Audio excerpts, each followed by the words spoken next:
Егер мұғалімдер өздері үйретеміз деп жүрген ең маңызды нәрсені шын мәнінде үйретпейтінін түсінсеші. Мен шамамен 20 жыл бұрын сабақ бере бастадым. Және мен үшін ол ең алғашқы және ең қорқынышты күн болды. Кез келген мұғалімнен сұраңыз. Бұл олардың өміріндегі ең үрейлі күн болуы мүмкін. Маған ұзын да кең дәлізбен жүріп өту керек болды. Ал жүздеген үрейлі, қадала қараған көздер маған тік қарап тұрды. Бұл жаңа жаратылыстану мұғалімі. Жоқ, ол емес. Галстук әдемі екен. Қатал сияқты. Ол кәсіби түрде футбол ойнайды деп естідім. Оларды көрмей тұрып, аузымды ашпай тұрып ақ, олар менің кім екенім, немесе қандай адам болуы мүмкін екені туралы пікір қалыптастырып қойған. Мұны маған ең алғашқы тәлімгерім үйретті.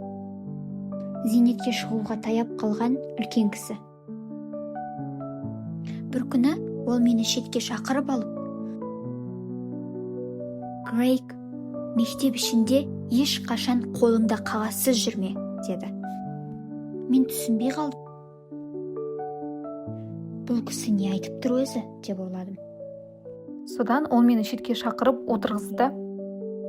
Сол қағаздың мақсаты адамдарға сенім бос емес, маңызды іспен айналысып жүргендей, әрдайым бірдеңе істеп жүргендей әсер қалдыру деп түсіндірді. Көрініс, құрметті Григорий, бәрі көрініс туралы, деді ол. Ал енді ойланып көрші. Өткенге көз салғанда, мен сенің мұғалімдеріңді еске алуыңды қалаймын. Олар туралы не есінде? Жақсы жақтары, жаман жақтары. Немесе қазіргі мұғалімдерің ме? Олар сенің алдында тұрған сәтте, сен нені байқап, нені қабылдайсың? Олардың өмірге деген құштарлығын ба, әзілқойлығын ба? Әлде мейірімділігі, төзімділігі, қабылдағыштығы, әділдігін бе? Білесің бе, мұның ешқайсысы педагогикалық білім алған кезде арнайы оқытылмайды. Маған да оларды ешкім үйреткен жоқ. Ендеше мен оларды қайдан үйрендім? Білім беру жүйесінен бе? Мамандардан?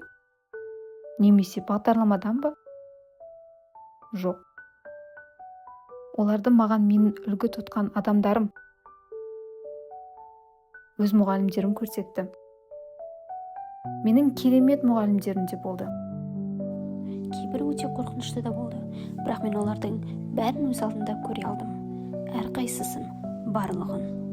Олардың қалай көрінгенін, қалай сөйлегенін, тіпті қалай жүргенін, бірақ ең маңыздысы, мен олардың қасынан қандай сезім алғанымды және олардың мені қалай шабыттандырғанын есіме аламын. Мысалы, менің сурет пәнінің мұғалімім бойы шағын, ұқыпсыз, тырнағы алынбайтын, күбірлей сөйлейтін адам еді. Бірақ ол керемет суретші болатын. Орта мектепте сабақ беруге тым талантты.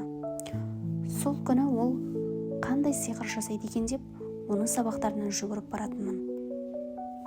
Менің өнерді жақсы көретінмін, бірақ бәлкім футболды одан да қатты жақсы көрген шығармын.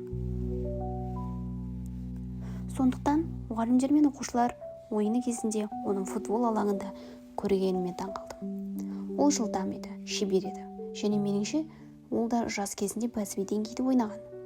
Білесіз бе, менің сурет мұғалім шағын сыртқы келбетке қарап баға бермеуді, кішіпейіл болуды және қамқор болуды үйретті. Менің ағылшын тілі және жаратылыстану мұғалімдерім шын мәнінде ерлі-зайыпты жібеді. Мен оларды жақсы көретінмін. Ол мықты, ақылды, тілдерде сүйетін, салмақты, әдемі әйел еді. Ол жайбарақат, көңілді, өз-өзіне қараған ғалым еді.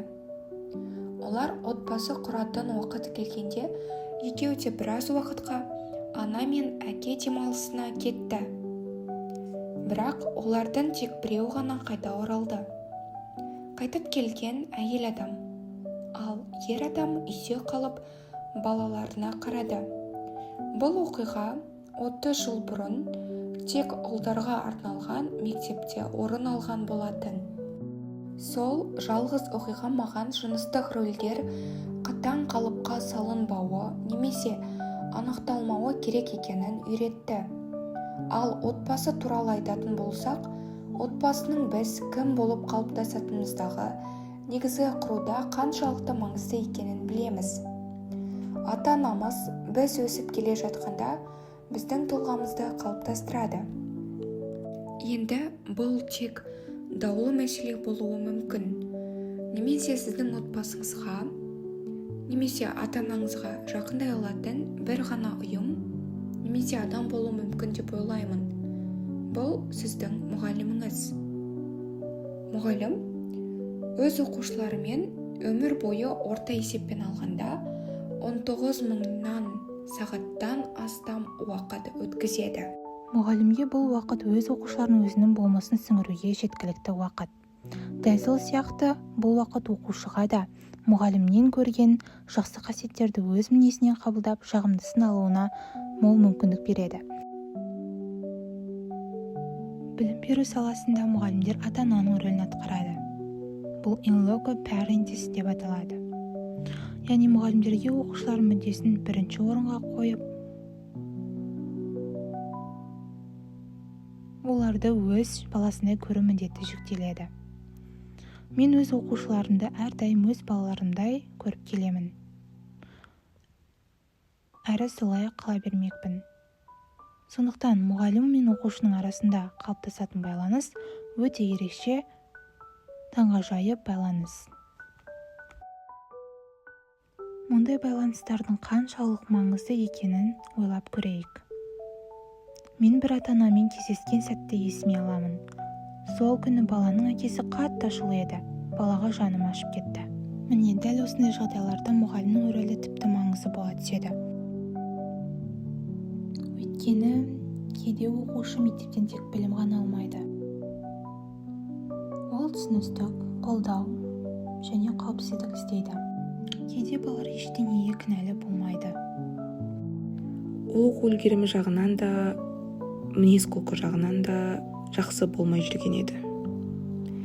Сонда әкесі ұлына бұрылып, үйде сенің әкең менмін, ал мектепте саған әкең Мырза Шорасян деді. Сол күнді мен ешқашан ұмытпаймын. Бізде Арменияда осыған ұқсас бір мәтел бар. Аударғанда мұғалім екінші ата-анаң дегенді білдіреді.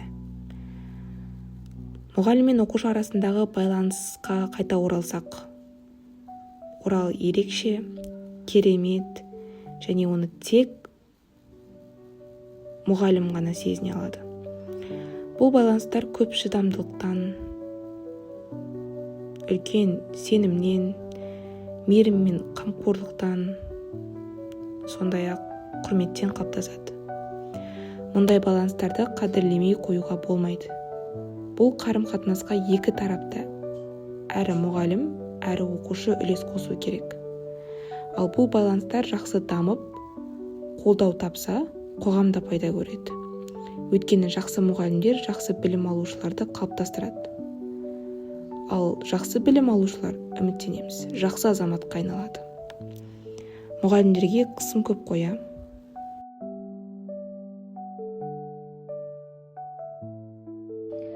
Уильям Сароян, армян-американ жазушысы, бірде балалар адамзаттың жалғыз болашағы деген екен. Мен бұл сөзге әрқашан шын жүректен сеніп келемін. Әрі көптеген ұстаздарды осы пікірде деп ойлаймын. Сол себепті білім беру саласында жүргендер немесе болашақта ұстаз болуды қалайтындар, болашақты жақсы жаққа өзгерту үшін әрбір оқушыға жеке әсер етіп, еңбек етуге тырысайық. Мен ұстаздық жолды таңдаған себебім де осы. Көптеген адамдардың өміріне ықпал етіп, осы дүниеде өзгеріс жасау.